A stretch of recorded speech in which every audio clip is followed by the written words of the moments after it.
Capítulo 22. Colocar o Senhor à prova.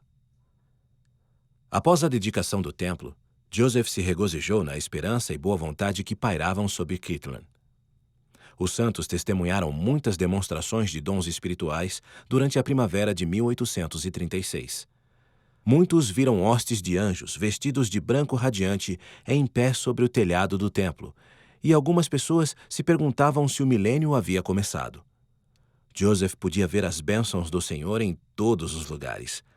Quando ele se mudou para Kirtland 5 anos antes, a igreja estava desorganizada e incontrolável. Desde aquela época, os santos haviam aceitado a palavra do Senhor mais plenamente e transformado uma aldeia simples em uma forte estaca de Sião. O templo se erguia como um testemunho do que eles podiam realizar quando seguiam a Deus e trabalhavam juntos. Mas mesmo regozijando-se no sucesso de Kirtland, Joseph não podia esquecer os santos do Missouri, que ainda estavam reunidos nas pequenas comunidades nos arredores do condado de Jackson, ao longo do rio Missouri. Ele e seus conselheiros confiavam na promessa do Senhor de redimir Sião depois que os élderes recebessem a investidura de poder. No entanto, ninguém sabia como e quando ele iria cumprir a promessa. Voltando sua atenção para Sião, os líderes da igreja jejuaram e oraram para saber a vontade do Senhor. Joseph, então, lembrou-se da revelação em que o Senhor havia pedido aos santos que comprassem todas as terras em torno do condado de Jackson. Os santos já haviam começado a comprar algumas terras no condado de Clay, mas, como sempre, o problema era conseguir o dinheiro para fazer mais compras. No início de abril, Joseph se reuniu com os membros da tipografia da igreja para conversar sobre as finanças da igreja. Os homens acreditavam que precisavam contribuir com todos os seus recursos para a redenção de Sião e recomendaram que Joseph e Oliver liderassem os trabalhos para angariar fundos para comprar mais terras no Missouri. Infelizmente, a igreja já possuía dezenas de milhares de dólares em dívidas com a construção do templo e com compras anteriores de terras, e o dinheiro ainda era escasso em Kirtland, mesmo com os missionários coletando doações. Grande parte dos bens dos membros da igreja estava em terras, o que significava que poucas pessoas podiam fazer doações em dinheiro. E, sem dinheiro, a igreja podia fazer pouco para sair das dívidas ou comprar mais terras em Sião. Mais uma vez, Joseph teve de encontrar um meio para financiar a obra do Senhor. Mais de 300 quilômetros ao norte, Parley Pratt estava nos arredores de uma cidade chamada Hamilton, no sul do Canadá. Ele estava indo para Toronto, uma das maiores cidades da província, para servir sua primeira missão desde que recebeu a investidura de poder. Ele não tinha dinheiro, não tinha amigos na região e não tinha ideia de como realizar o que o Senhor lhe havia mandado fazer. Algumas semanas antes, quando os 12 e os 70 saíram de Kirtland para pregar o Evangelho, Parley planejara ficar em casa com sua família. Como muitos santos em Kirtland, ele estava mergulhado em dívidas por ter comprado terras na região e construído uma casa a crédito. Parley também estava preocupado com sua esposa, Thankful, que estava doente e precisava de seus cuidados. Embora estivesse ansioso para pregar, uma missão parecia estar fora de questão. Mas então, Heber Kimball chegou em sua casa e lhe deu uma bênção como amigo e companheiro de apostolado. Siga em frente com o ministério, não duvidando, disse Heber. Não se preocupe com suas dívidas, nem com as necessidades da vida, pois o Senhor os suprirá em abundância em tudo o que precisar. Falando por inspiração, Heber disse a Parley que fosse a Toronto, prometendo que ele iria encontrar pessoas que estavam prontas para a plenitude do Evangelho. Ele disse que Parley iria estabelecer o alicerce para uma missão na Inglaterra e encontrar alívio de suas dívidas. Você ainda terá riquezas, prata e ouro, até que abomine ter que contá-las, profetizou Heber. Ele também falou sobre sua esposa. Sua mulher será curada a partir deste momento e dará à luz um filho, prometeu ele. A bênção tinha sido maravilhosa, mas suas promessas pareciam impossíveis. Parley havia vivenciado muito sucesso no campo missionário, mas Toronto era nova e desconhecida para ele. Ele nunca teve muito dinheiro em sua vida e era pouco provável que recebesse dinheiro suficiente na missão para quitar suas dívidas. As promessas sobre sua esposa eram as mais improváveis de todas. Ela tinha quase 40 anos e ficava doente e frágil com frequência. Após 10 anos de casamento, ela e Parley não tinham filhos. Mas, com fé nas promessas do Senhor, Parley se dirigiu para o Nordeste, viajando de diligência por estradas lamacentas. Quando chegou às cataratas do Niágara e cruzou para o Canadá, ele partiu a pé até chegar a Hamilton. Os pensamentos de casa e a imensidão de sua missão logo o dominaram, e ele desejava saber como deveria demonstrar fé em uma bênção quando suas promessas pareciam tão fora de alcance. Coloque o Senhor à prova e veja se algo é difícil demais para ele, o Espírito de repente lhe sussurrou. Enquanto isso, no estado do Missouri, Emily Partridge, de 12 anos de idade, ficou aliviada ao ver a primavera voltar para o condado de Clay. Com seu pai em Kirtland para a dedicação do templo, ela e o restante de sua família compartilhavam uma cabana de um quarto com a família de Margaret e John Correll, conselheiro de seu pai no bispado. A cabana tinha sido usada como estábulo antes de as duas famílias se mudarem para lá, mas seu pai e o irmão Correll haviam limpado a sujeira que cobria o chão e fizeram com que o lugar ficasse habitável. Havia uma grande lareira e as famílias haviam passado o inverno gelado reunidas perto de seu calor. Naquela primavera, o pai de Emily retornou ao Missouri para retomar seus deveres como bispo. Ele e outros líderes da igreja tinham recebido a investidura de poder em Kirtland e pareciam esperançosos em relação ao futuro de Sião. Como o clima ficou mais quente, Emily se preparou para voltar à escola. Logo depois que os santos chegaram ao condado de Clay, eles estabeleceram uma escola em uma cabana perto de um bosque de árvores frutíferas. Emily gostava de brincar com seus amigos no bosque e comer os frutos que caíam dos galhos sobrecarregados. Quando Emily e seus amigos não estavam estudando, eles faziam casas de gravetos e usavam varas de videira como corda de pular. A maioria dos colegas de classe de Emily pertencia à igreja, mas alguns eram filhos de antigos colonos da região. Muitas vezes eles se vestiam melhor do que Emily e as outras crianças pobres, e alguns zombavam das roupas esfarrapadas dos jovens da igreja. Mas, na maioria das vezes, todos se davam muito bem apesar de suas diferenças. O mesmo não ocorria com seus pais. À medida que mais santos se mudavam para o condado de Clay e compravam grandes extensões de terras, os antigos colonos ficavam nervosos e impacientes. No início, eles haviam recebido bem os santos em seu condado, oferecendo refúgio até que pudessem voltar para casa do outro lado do rio. Ninguém esperava que os membros da igreja estabelecessem um lar permanente no condado de Clay. A princípio, a tensão entre os membros da igreja e seus vizinhos teve pouco efeito na rotina de escola de Emily. Mas à medida que a primavera avançava e seus vizinhos ficavam mais hostis, Emily e sua família tinham motivos para temer que o pesadelo do condado de Jackson se repetisse e eles ficassem novamente sem um lar. Enquanto Parley continuava sua viagem ao norte, ele pediu ao Senhor que o ajudasse a alcançar seu destino.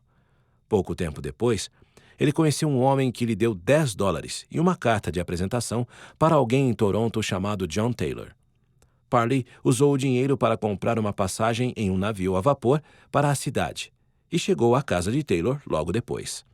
John e Leonora Taylor eram um jovem casal da Inglaterra. Ao conversar com eles, Parley ficou sabendo que pertenciam a um grupo de cristãos da região que rejeitava qualquer doutrina que não pudesse ser comprovada pela Bíblia. Ultimamente, eles vinham orando e jejuando para que Deus enviasse um mensageiro de sua igreja verdadeira. Parley conversou com eles sobre o evangelho restaurado, mas eles mostraram apenas um leve interesse.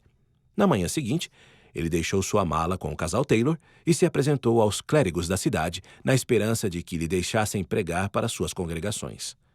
Em seguida, Parley se reuniu com as autoridades da cidade para ver se eles o deixariam realizar uma reunião no tribunal ou em algum outro espaço público. Todos eles negaram seu pedido. Desanimado, Parley foi ao bosque próximo e fez uma oração. Em seguida, voltou para a casa da família Taylor para pegar sua mala. Quando estava saindo, John o parou e falou de seu amor pela Bíblia. Sr. Pratt, disse ele, se você tiver quaisquer princípios de qualquer tipo para pregar, espero que, se possível, possa comprová-los por meio desse registro. Isso é uma coisa que acho que posso fazer, disse Parley. Ele perguntou a John se ele acreditava em apóstolos e profetas. Sim, porque a Bíblia me ensina todas essas coisas, respondeu John.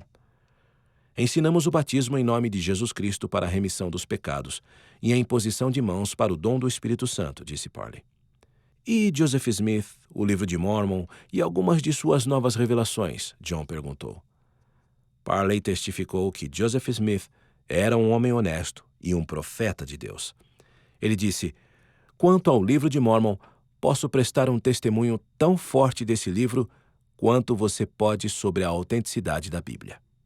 Enquanto conversavam, Parley e John ouviram Leonora conversando com uma vizinha, Isabella Walton, em outra sala. Há um cavalheiro aqui dos Estados Unidos que diz que o Senhor o enviou à cidade para pregar o Evangelho, disse Leonora a Isabella. Sinto muito que ele tenha que partir.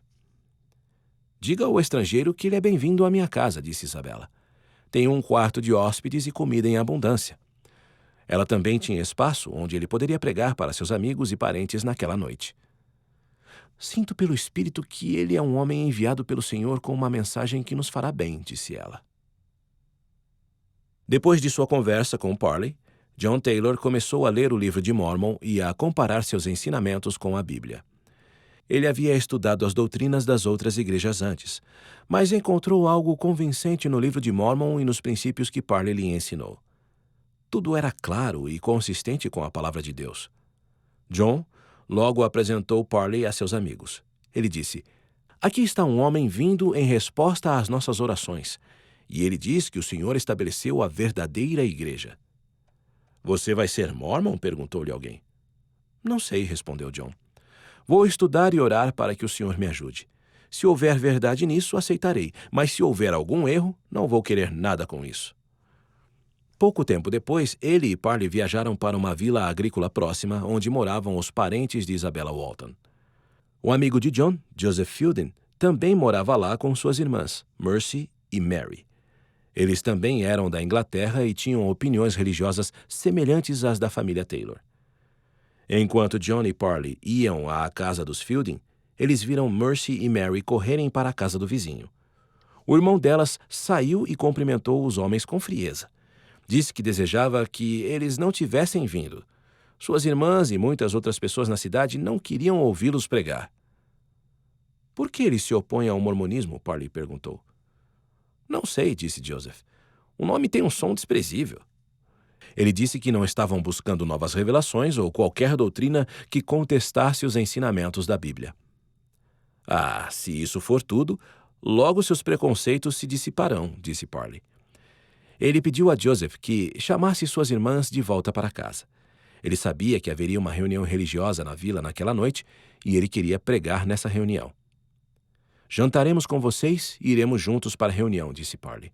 Se você e suas irmãs concordarem com isso, concordarei em pregar o antigo evangelho da Bíblia e deixarei de lado todas as novas revelações que se opõem a ela. Naquela noite, Joseph, Mercy e Mary Fielding se sentaram em uma sala lotada e ficaram fascinados com o sermão de Parley.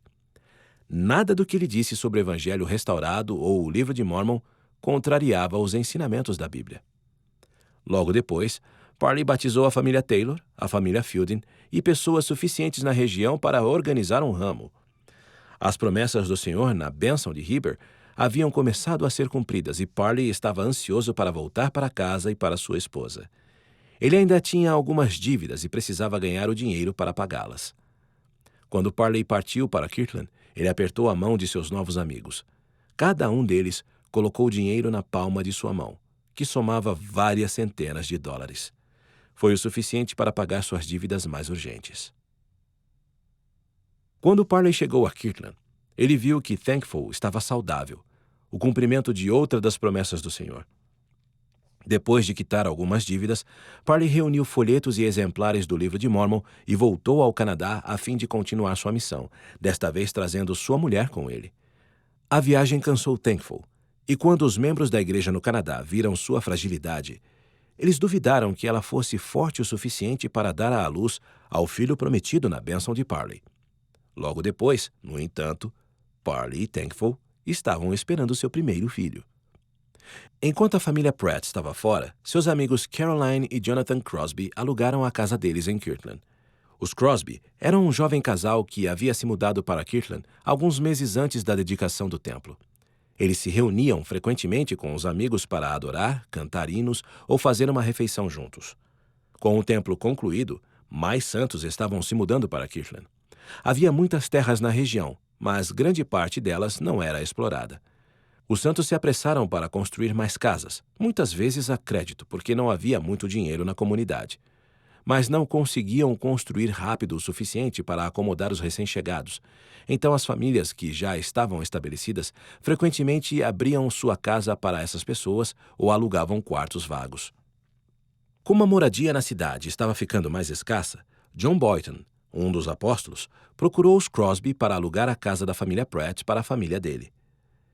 Ele lhes ofereceu uma quantia maior do que a que eles haviam pagado ao casal Pratt. A oferta era generosa e Caroline sabia que ela e Jonathan poderiam usar o dinheiro para ajudar a pagar a casa que estavam construindo.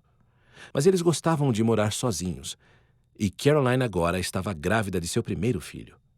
Se eles se mudassem da casa da família Pratt, teriam de ir morar com um vizinho idoso, Saber Granger, cuja cabana pequena tinha apenas um quarto. Jonathan pediu que Caroline tomasse a decisão sobre a mudança. Caroline não queria deixar o conforto e o espaço da casa da família Pratt, e ela estava relutante em ir morar com a irmã Granger. Ela não estava muito preocupada com o dinheiro, apesar de saber o quanto ela e Jonathan poderiam usá-lo. Mas saber que eles ajudariam a grande família Boyton a se reunir em Kirtland valia o pequeno sacrifício que Caroline tinha que fazer. Depois de alguns dias, ela disse a Jonathan que estava disposta a se mudar. No final de junho, William Phelps e outros líderes da igreja no condado de Clay escreveram ao profeta para lhe dizer que as autoridades locais haviam convocado os líderes da igreja para o tribunal, onde falariam sobre o futuro dos santos em seu condado. As autoridades falaram de maneira calma e educada, mas suas palavras não deixaram espaço para concessões. Como os santos não podiam voltar ao condado de Jackson, as autoridades recomendaram que procurassem um novo lugar para morar, algum lugar onde pudessem ficar sozinhos. Os líderes da igreja no condado de Clay concordaram em sair, em vez de arriscar outra expulsão violenta. A notícia acabou com as esperanças de Joseph de voltar para o condado de Jackson naquele ano, mas ele não podia culpar os santos do Missouri pelo que aconteceu. Vocês estão mais familiarizados com as circunstâncias do que nós, ele escreveu de volta. E, é claro, foram orientados com sabedoria em seus movimentos, em relação a deixar o condado. Com os santos do Missouri precisando de um novo lugar para se estabelecerem, Joseph se sentiu ainda mais pressionado a conseguir dinheiro para comprar terras. Ele decidiu abrir uma loja da igreja perto de Kirtland e pediu mais dinheiro emprestado para comprar mercadorias para vender ali. A loja teve algum sucesso, mas muitos santos se aproveitaram da bondade e da confiança de Joseph, sabendo que ele não lhes recusaria crédito na loja. Muitos deles também insistiram em fazer troca pelo que eles precisavam, tornando difícil obter lucro em dinheiro sobre as mercadorias. No final de julho, nem a loja, nem qualquer outra coisa que os líderes da igreja tentaram diminuiu a dívida da igreja. Desesperado, Joseph partiu de Kirtland com Sidney, Hiram e Oliver para Salem, uma cidade na costa leste, depois de ouvir de um membro da igreja que achava que sabia onde encontrar uma reserva de dinheiro escondido.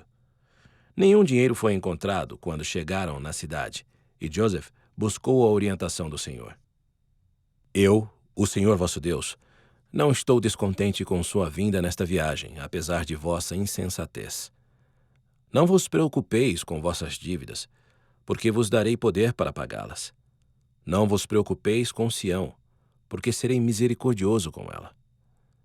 Todos os homens voltaram para Kirtland cerca de um mês mais tarde, com as finanças da igreja ainda pesando em sua mente. Mas naquele outono, Joseph e seus conselheiros propuseram um novo projeto que poderia angariar o dinheiro que eles precisavam para Sião.